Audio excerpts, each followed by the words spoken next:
তৃণমূল কংগ্রেসের প্রার্থীর সমর্থনে জনসভা করলেন অভিনেতা দেব। সোমবার দুপুরে উত্তর দিনাজপুর জেলার করণদিঘি বিধানসভার তৃণমূল কংগ্রেসের প্রার্থী গৌতম পাল সমর্থনে জনসভা করলেন অভিনেতা দেব। এই দিনের এই জনসভায় উপচে পড়া ভিড় দলীয় কর্মী সমর্থকদের মধ্যে লক্ষ্য করা যায়। সভা মঞ্চ থেকে অভিনেতা দেব বলেন, তৃণমূল কংগ্রেসের উন্নয়ন দেখে ভোট, প্রার্থী গৌতম পালকে বিপুল ভোটে জেতানোর আবেদন জানান এই দিন। উত্তর দিনাজপুর থেকে বিভাস সাহার রিপোর্ট, মহিষাগ্নি টিভি বাংলা। অধিকার আপনারা যাকে ইচ্ছা ভোট দিতে পারেন। আমি এখানে এসেছি গতকালের জন্য আপনাদের কাছে আশীর্বাদ চাইতে, আপনাদের দোয়া চাই। তাকে আশীর্বাদ করবেন তো? 23 তারিখে নির্বাচন, আমি যেটা বললাম 23 তারিখে নির্বাচন যেটা একটু আগে বললাম, বলা বসে যাবে। 23 তারিখে নির্বাচন যেটা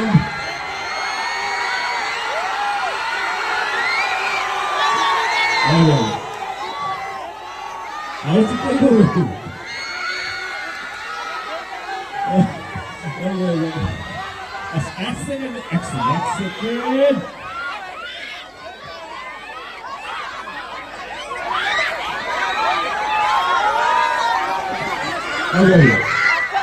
এক সেকেন্ড নির্বাচন যেটা বলতে যাচ্ছিলাম,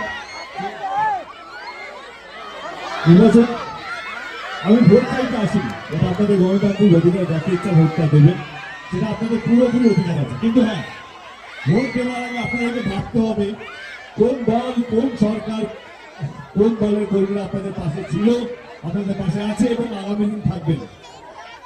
আমি কাউকে ছোট করে নিজের দলকে বড় করতে পছন্দ করি না।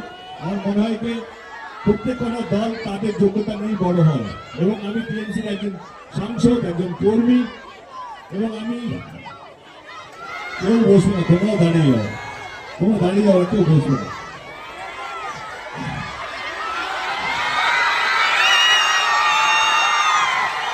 তুলে নিয়ে গেল, এখান থেকে তুলে নিল।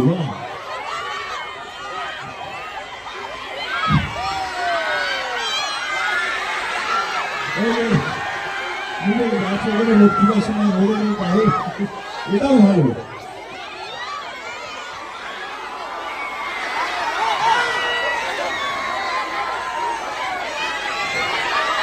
ভোটটা দিচ্ছেন তো? ভগবানের সঙ্গে আছেন তো?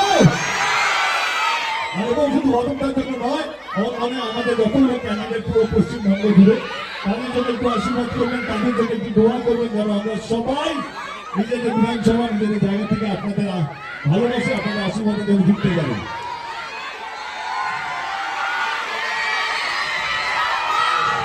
আমি যেটা বললাম, যেই সরকার কাজ করবে সেই তারই জেতা উচিত। গতটা একটু আগে বললো যে দিদি একটু ঘোষণা করে গেছেন যে ডাউকোলায় একটা নতুন হসপিটাল হতে চলেছে, সুপার স্পেশালিটি হসপিটাল, তাই তো? এইটা বোঝাতে চাইছি যে আপনারা কোন দলকে সমর্থন করবেন।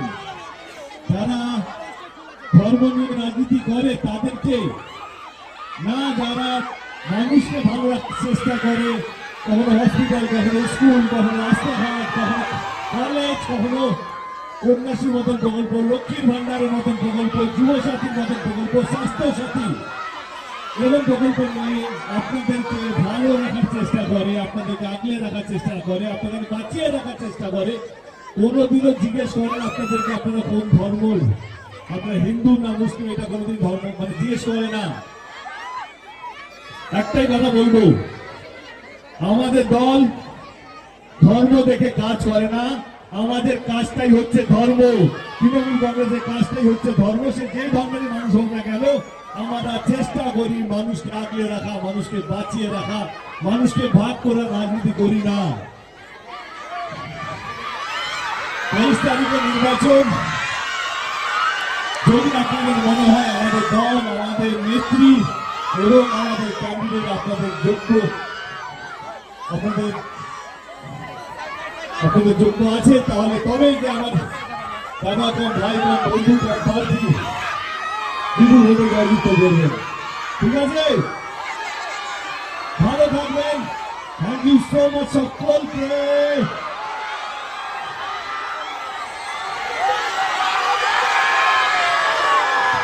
আজকে যাবো না বাড়ি? হ্যাঁ হ্যাঁ, সবাই চলে এসে ওটাই বাকি আছে। হাত যাবে না।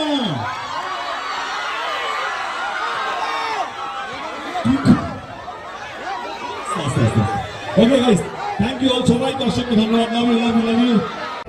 এবং যখন দেব বললেন যে আপনাদের দালকোলায় হসপিটাল চাই, তো দিদি বলে গেছেন 3রা এপ্রিল রায়গঞ্জের সভা থেকে, তো আপনারা স্টেট জেনারেল হসপিটাল চান তো? সবাই বলেছে হ্যাঁ চাই। মানুষের ডিমান্ড আছে দালকোলায় স্টেট জেনারেল 50 বেডের হসপিটাল এই কাজ শুরু করতে গেলে মমতা বন্দ্যোপাধ্যায়কে চাই, জোড়াফুলকে চাই, তৃণমূলকে চাই, গৌতম পালকে চাই।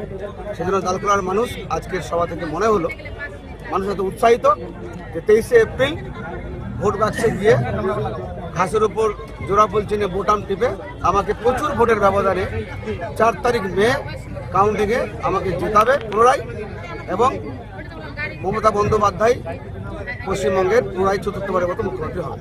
দেখতে দেখালো রাজনৈতিক সংসদ তৃণমূল কংগ্রেসের প্রার্থীর সমর্থনে এসছেন। উনি অভিনেতা, এটা ঠিক, কিন্তু উনি তো বললেন যে গৌতম পালকে জেতাবেন তো, ভোট দেবেন তো? সমস্ত পার্টি বলেছে হ্যাঁ, আর কি চাই? উন্নয়ন দিয়ে আর নিশ্চয়ই জাতপাতের ভোট নয়, উন্নয়নের ভোট হবে। যত কাজ করেছি 5 বছরে প্রায় 600 কোটি টাকার কাজ করেছি, তার মধ্যে লক্ষ্মীর ভান্ডার নেই, যুবসাথী নেই, কৃষক বন্ধু নেই। এটা বুঝতে হবে। এত উন্নয়নের কাজ বিগত 5টা বিধায়কের আমলে হয়নি, গ্যারান্টি দিয়ে বলতে পারি। আর যারা আজকে প্রার্থী হয়েছে করণদিঘি ভৌগোলিক অবস্থান জানে না। আমার নাম প্রতিদিন 100 বার করে বলে, আমার নাম মুখস্থ করতে করতেই এই 21 তারিখ প্রচার কেটে যাবে, 23 তারিখে ভোট হবে, মানুষ পুরো ঢেলে ভোট দেবে, আর 4 তারিখে আমি জিতবো, সবুজ আমি খেলবো। দেখবেন, দিন টাইমটা মনে রাখেন।